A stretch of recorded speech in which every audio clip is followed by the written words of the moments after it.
Hello, everybody. Welcome to another, I think I'm calling this interviews with epic boss babes or something like that, which pretty much sums up Karen Phillips. That's who we're talking to today. Hello, Karen.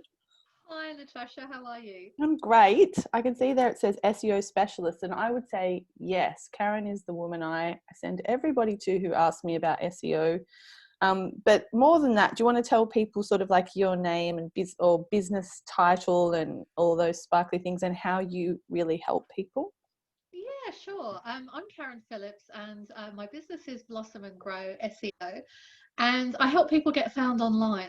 Mm, So I work mainly with women, with coaches, creatives, and women in the spiritual kind of field. mm, Because I don't know, I just like tune in there, so I mm. really like that area. Yeah, same. And yeah, so I help people with SEO strategies to make their website more discoverable by Google, to help them with Mm, their keywords, some keyword yeah, research, yeah. get them found hopefully on the front page, Mm. and things like Google My Business, help them with Oh, yeah. strategies with that too. Yeah, nice. Yeah, and I was thinking, we had a conversation the other day about things that we could do together, and I realized that a big part of what you help people is still early in the day here. The words and the brain aren't very well melded. But what you help people is when the website's finished, it's like, what then?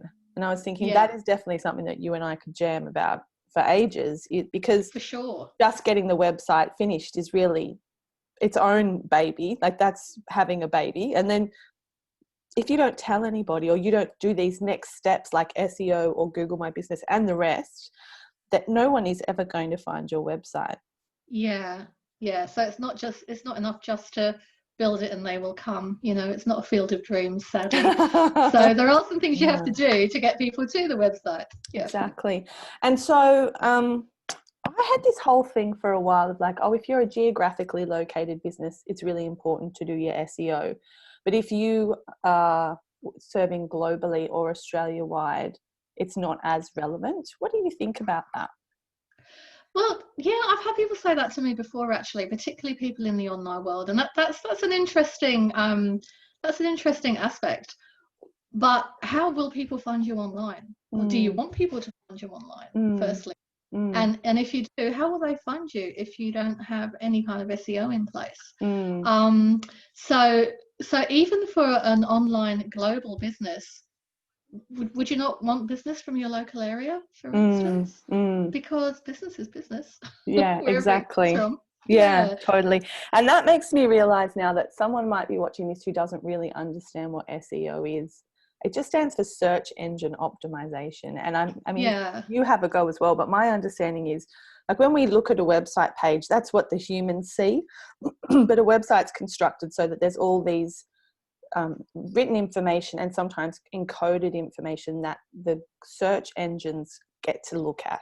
So it's not necessarily visible to us at all. Some of it is, but then the Google robot or the whoever, Ecosia or whoever the search engine is, they look at the metadata and other things. Can you explain it a bit more? Have I missed anything?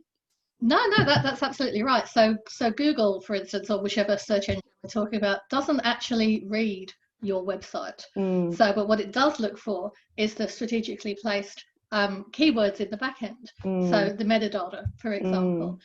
mm, So it's important to have a keyword theme or a keyword phrase for each page that's unique. mm-hmm. And you put that keyword in the page title.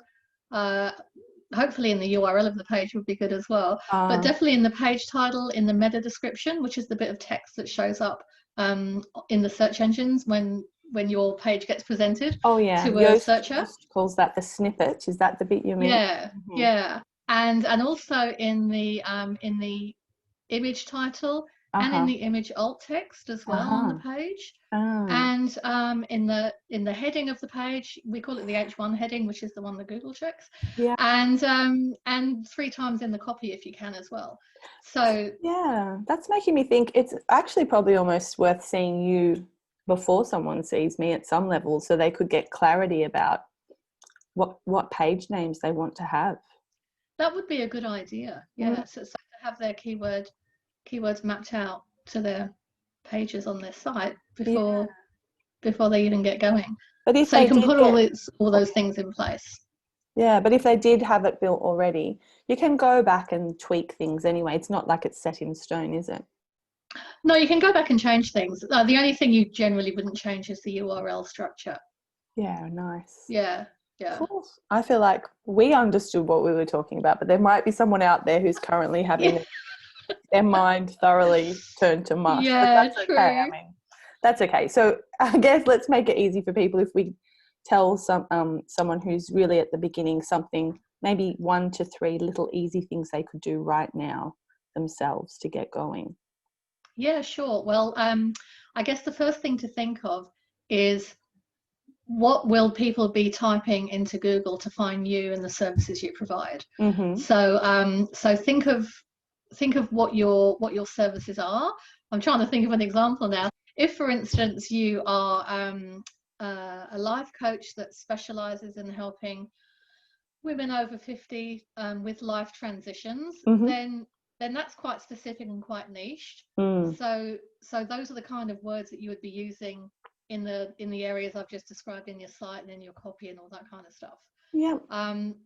If you need to do some keyword research, there's a free tool called Ubersuggest. Oh, yeah. Which is pretty good. Yeah, yeah. One of Neil Patel's, you know. Oh, nice. Yeah, he's fairly into it. Yeah, he is. Yeah, and that's quite good for giving you some keyword ideas. Also, even if you just type in a keyword into Google, so if you typed in life coach for women over 50, for instance, into Google, and you scroll down a little bit, there's a section called People Also Ask with a few questions. Which is good ideas for blog posts and that kind of thing. And then if you scroll down right to the bottom of the first page, there's a section called People Also Search For. Yeah. Which can also give you some ideas for. Oh, that's so cool. I've seen those and I didn't actually think of using those for my own business. I have a different way that I get ideas, but I love that. That's a great idea. Yeah. You can ask your current clients what they would type into Google to find you. That's always a good bit of market research. Or what are they searching for at the moment? Like what kinds of problems are they trying to solve? Yeah. That makes me think. I've got this funny plugin on my Chrome called, what is it? Keywords Everywhere. Do you use that? Yeah, I do. That's a handy one as well. I think it's handy if you're struggling to really, like I looked it up the other day for a client who we're doing her site. She's an astrologer. I think we just typed in astrology, which I knew would be a massive topic and that we wouldn't really want to necessarily show up on the first page of just astrology. But there were a lot of really good ideas. So Chrome browser is really good in that way, isn't it? Because you can put little extra... Yeah, there's heaps of little add-ons that you can have with Chrome. Yeah, which can help. And I think the thing with keywords, again, I've actually written a blog on this, by the way, quick plug. We'll put it in the notes. Yeah. The thing with keywords, again, to remember is that the more niche you can get, the better, and the more long tail you can get, the better as well. What does long tail mean? I don't even understand. Just means a longer phrase. So, for instance, other than astrology, it could be I can't think of an example now for astrology. But it could be like astrology for women over 50, or astrology for a certain demographic, or something like that. So long tail keyword is just a longer question. And I saw somewhere the other day someone saying, don't focus on keywords as much as focus on questions that are, maybe that's what a long tail keyword is. It's like actually, how do I do? Yeah. So, and questions are great for blog articles as well. So you ask the question and then you answer the question. So, because people often type in questions into Google, or with voice search, they ask their questions of Google. So and then you could go into the edit page of your blog post and tweak your like the URL of that page. Yeah. Make sure you've got the right headings on that page that say the keywords and have the key question. I get so excited about it, but then when it comes time to do it, I just go, I can't be bothered, quick, just get the blog out. Have you got any secret Well, tips for that? done is better than not done, isn't it? So A I blog. can understand that. Yeah, yeah. Oh, well, maybe that will do for now, because I think Sure. it's a dense topic, isn't it, SEO? I get really excited It about is. it and I feel like Yeah. sparkly about it, but I think some people, once we started saying all those unknown phrases, definitely someone out there's I having a brain know. fart. Sorry about that. But the good thing is that you don't have to do it, and that Karen has this amazing, is it a $99 audit? Can you remind me what it is? Because it's so good. Yeah, sure. Sorry, my headphones keep falling out. I know. It's a $99 website health check and site audit, and it just goes through the site with a fine tooth comb, checking what's working and checking what isn't working, and then coming up with suggestions to improve, and like the 3 best things you can do right now to improve your results. Nice. And that's the thing Yeah. I just keep sending people to Karen for. And I really appreciate it. Thank you. Well, because I just can't, I'm not details and thorough enough. I'm just not. I'd rather just look at pretty pictures all day. So it's nice if I make I think that's the creative side of you, isn't it? Yeah. I just make it pretty and then I just ship them off to Karen. And so we've got the $99 health check where there's the blog post back, and I'll also put the link to your website in Thank you. notes. But is there anything else that you want to let people know about right now that you're up to? Well, you could get a Google My Business listing. That is a massive underutilized free resource that Google provides. So use it. Yeah. It's really easy to create. Just Google it. Yeah. And and you can put a post up every week. So okay. yeah, just like you do with Facebook. Yeah. But they last for a week, so you don't have to post every day, And it's great for getting more visitors to your site and getting your business out there. Because I have been doing that. I've set up my scheduler to post to Google My Business. Great. And I know that they're always prompting me. Every time I go in there, they're like, do a post. Yeah, your post is about to expire.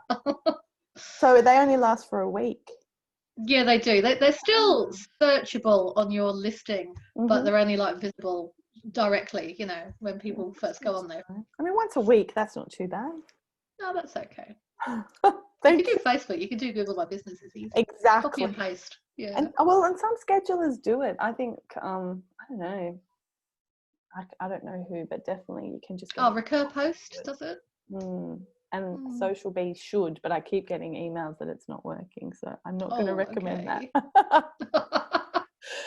Thanks so much, Karen. It's lovely to see you. Thanks, Natasha. Lovely to talk to you this morning. Oh, I hope you have a gorgeous day, and thanks everyone for watching/listening. Mwah. See you later. Thank you. Bye.